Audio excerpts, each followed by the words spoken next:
Welcome to part 1 of the Modern Defender webinar series, Zero to Cyberhero, Cyber Threat Defense for the Modern Defender. My name is Parthy Sankar. I'm a Technical Director at Anomali. There are countless breaches occurring globally every day. In fact, every few seconds. To name some of the more recent high-profile cyber attacks, we have Coinbase and Episource in the US, Jaguar Land Rover and Marks and Spencer's in the UK, Kering, Bouygues Telecom in France, Asahi Group Holdings in Japan, SK Telecom in South Korea.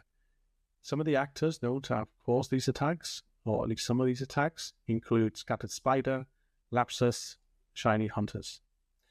The PII loss and the host production have led to millions, and in fact, in some cases, hundreds of millions of USD lost in revenue and impact to the brand. So today's landscape requires actionable threat intelligence. It's not optional, it's essential. In the first session of the Modern Defender series, we will show you how Anomali ThreatStream provides actionable intelligence to help provide visibility, prioritize threats, accelerate response, and strengthen your defenses. I'm going to demonstrate Anomali ThreatStream from an outcome-based point of view, looking at alerting, reporting, investigation, and integration automation. We'll dig into some of the finer details as we go along. So the first use case I'm presenting here is supply chain monitoring. Anomali has the capability to provide alerting and also show the alerts in a dashboard. Here we have a dashboard constructed for supply chain monitoring. And what we see here at the bottom are different companies which I'm interested in if they've been mentioned in breaches. Anomali has a lot of intelligence coming to the platform, and this is going through that, and it's correlating the companies I'm interested in. And here we have each one listed out to be here. I'm able to also use some AI functionality to help me with this, to dissect the data. So up here, I've asked the question, what are my high priority third-party company breaches? It's gone ahead, looked at all the data that's there, and then surfaced it out to me. I can ask further questions here as well. We can be more extensive, and we can actually build on that view and have a supply chain dashboard that is going to then also extract out the threat actors that are involved in the breaches, the micro-attack patterns that they use different type of charts to present the data even more meaningfully. Pivoting on to another outcome-based use case, here we're looking at vulnerability intelligence, and this dashboard, again, is utilizing all of the threat intelligence that is coming into Anomali ThreatStream. It's taking into account the products that I'm interested in, the products that I run in my business, and showing me the vulnerabilities from an external vulnerability intelligence point of view that are related to those products. So these are directly impactful, and it allows me to then run my patching schedule, taking external vulnerability threat intelligence into account. And here we have the data displayed in multiple different widgets, giving me different attributes of these vulnerabilities. Moving along into another use case, and here we're looking at digital risks. Now we're looking at risks to our organization from a digital point of view. I'm going to pick maybe 3 examples over here to show you the type of data that is presented and that you'll be alerted on. We'll take a first look at lead credentials. So these are credentials that belong to different email domains affiliated to the organization that I work for. And if they be found as compromised, then I'll be made aware of that. So if we go into one of these, we have the actual email address over here. We have the plain text password that is available in our platform from a different location, and that requires a password to unlock, as we don't want the raw text presented quite simply on the UI. We can also have a look at some other information, such as where we had found it, and also other sources that have corroborated this as well. So we can see with the breach date and so forth. And we can also see that it has come from, Anomali has identified it from an info stealer log source on Telegram. Taking a look at leaked documents, we focus in on one of the results over here. Anomali will look at various different places, which include Azure blobs, S3 buckets, sandboxing engines, looking for information that can be publicly available, and informing customers of documents that we have found, then allowing them to take them down. In this example over here, it's picked up on a document that's matched on a key term that's related to Anomali's company. In this case, over here within hybrid analysis. And if we scroll down, we see some information in terms of a CSV with potentially information that we may not want public available. Here we have uploaded something for demonstration purposes. And here we have a link that will take you to the area of that platform where you can request the removal. We'll take a look at one final example on digital risk side, and I'll go into this and use similar domain. So if I click into this, then we have a domain that is very similar to one of Anomali's domains, and that is why we've highlighted this. In this case, there is a website, and we've provided a screenshot of the website, and it would be then, in terms of a next step, to identify if one, this is a typo squat, or two, this is infringing our brand, and then carrying out the takedown. Anomali can carry out the takedown on behalf of their clients.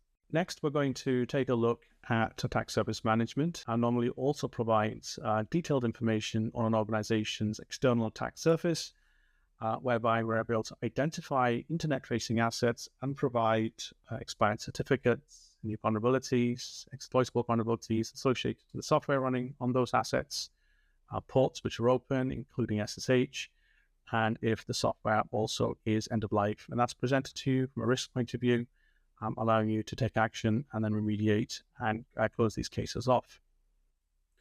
We'll now pivot from the alerting side. So that in summary, Anomali has a lot of different use cases that takes into account the capability to alert, present the data also into a dashboard. Reporting is also important for our clients, and we have various ways to be able to create reports. One is through Anomali Copilot, which is part of our AI infrastructure that can be used within the platform. It can be used outside the platform. And to run through some examples here, I've asked a question: what reports affect the gaming industry in the last month? This will then interrogate the data that's within Anomali ThreatStream, and it will then present the data based on a particular template that we like, and we're able to then use this elsewhere. We can also use MCP to connect AI agents to the data that exists within Anomali ThreatStream, Claude, etc., and then also use that to create a report. So if we take a look at some examples, here we have a report which was literally constructed in a few seconds, which provides this information on the finance sector for Q4 2025. It's nicely presented out here, an exec summary and tabs with more insightful information and providing end-to-end workflow, including hunt queries over here. Another report example, trending threats for Spain. And again, the information is laid out very nicely, easily digestible, and it can be sent across to stakeholders. It can be sent across to the SOC team, and the report can be laid out for different personas. Here's a report on a particular domain, and this domain was actually correlated in a SOC solution utilizing Anomali ThreatStream. And then the interest was to understand this threat in more detail in a report fashion. And here we have that listed out here, telling us that it is malicious and some attributes regarding this particular indicator, what sources have identified it, attribution, and a lot more information over here, including campaigns that it's being involved in. We may want to also have a look at this from an investigative point of view as well. So we're going to move on from reporting to an investigation workbench, because Anomali provides an investigation workbench where you can carry out that multi-goal link analysis style investigation. So here we have an example And in this case over here, we'll take that domain that we were looking at in the previous report. And from here, we can do a right click and we can start to ask questions. For example, show me the threat actors that use this particular domain, campaigns it's associated with. We can search all as well. So here it's then brought out threat actors, and likewise, similarly, we've then asked a question regarding attack patterns affiliated with threat actors, and we've looked at some WHOIS information and passive DNS to identify that there are a number of IPs and a hash that's also aligned to this particular domain. Now, if we focus in on the attack patterns, we have this view presented to us, and as you can see, it's giving us the attack patterns from a risk point of view. So if we take an example, this one here in the lighter shade of pink, we can see it's of low risk. That's because we have strong security coverage. This is all to do with open technical databases that adversaries may be able to find information related to our organization. And it could be the case that we have Anomali's digital risk protection, we have our attack surface management, and we have other controls, and we keep really good hygiene to ensure that data isn't exposed externally. So then we would place this as a strong control against this technique.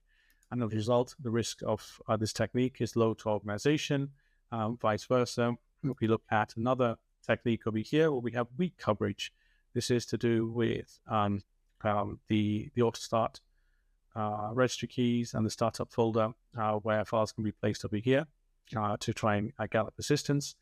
We may not have such strong controls over here, for example, maybe not using the right Sigma rules in our SIM technology to monitor for this type of activity, or have the right preventative controls. So this would then be considered something of weak coverage, which would then translate to being of higher risk.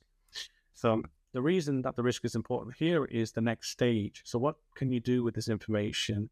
One avenue we find that our customers like to go down is to take the high priority MITRE attack techniques from an investigation and then provide that to their red team so that they can carry out TLPT, threat-led penetration testing, maybe for DORA compliance or general security purposes.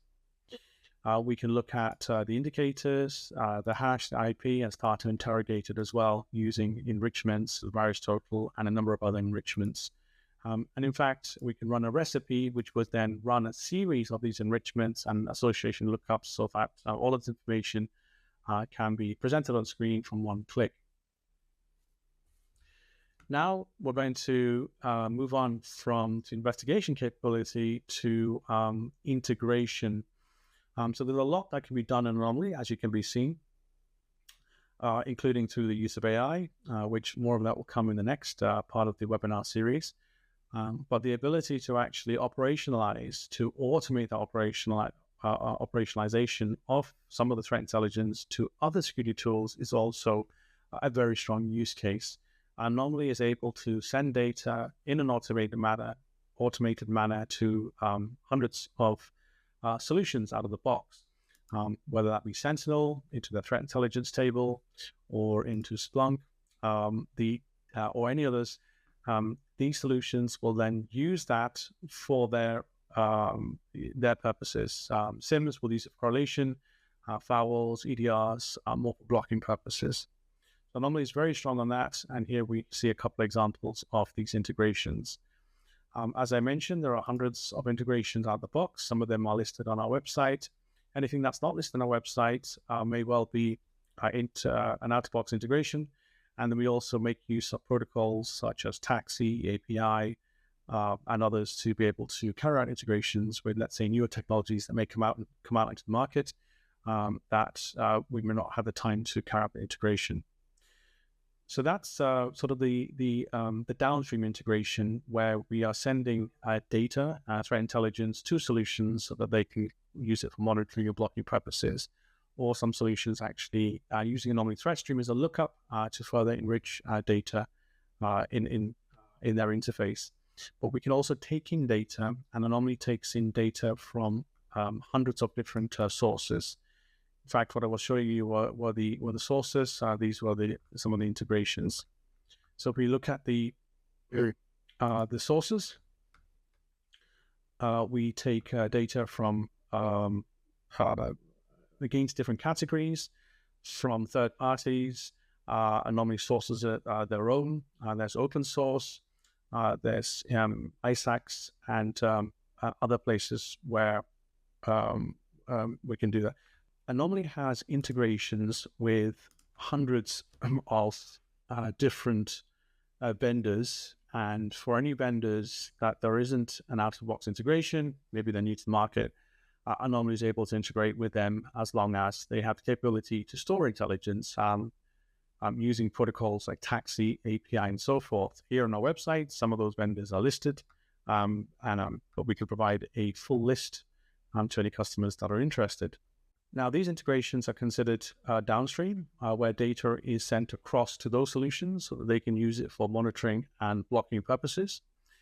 Some of those solutions may also carry out enrichment calls on the data set with Anomali to provide further information in their user interface. But Anomali, of course, is able to take intelligence as well, which is then the pool of intelligence that's available for the different use cases and for the integrations. So looking at the ingest of the data, Anomali takes in data from open source, which is curated. It takes in data from premium sources. It takes in data from freemium sources, from ISACs, and in fact, Anomali, it also sources their own intelligence as well. So we're agnostic. We're a true threat intelligence platform in that we can take in any sort of data and we can operationalize that data as well. So this moves me nicely to the next slide over here, which is trying to summarize everything in terms of how the mechanics works. So we take in data, as mentioned, from lots of different sources agnostically. Now this translates to over 200 sources supplying out of the box for any customer over 100 million indicators and over 100,000 reports and growing. The open source is washed against Anomali Macula, which is a program that will confidence score the data and weed out the false positives and carry out some important functions as well, such as deduplication and prioritization. The data will then reside in ThreatStream. They can be used for different use cases. Some of the use cases presented in this webinar, investigations, looking at MITRE, dashboarding, reporting, the attack surface, the premium digital risk monitoring, and others. And some of that data inevitably will be valuable to be integrated to the security controls, increasing their ROI so that they can use it for their own correlation and blocking purposes. Any threats which are identified would be useful to feed back into ThreatStream so that the CTI analysts working on their PIRs deciding what intelligence should be operationalized will then have an understanding of the results of their efforts. The indicators, the intelligence which has yielded detections and the ones which have not, so they can carry out some analytics on their PIRs. So this takes me to the end of this presentation. I will stop here and thank you for the time in listening to this webinar. And I'd like to remind you, this is the first session of the Modern Defender series. And so stay tuned for the upcoming installments on Anomali AI and Anomali Security Analytics, where you can learn more about Anomali capabilities and the use of threat intelligence. Thank you very much.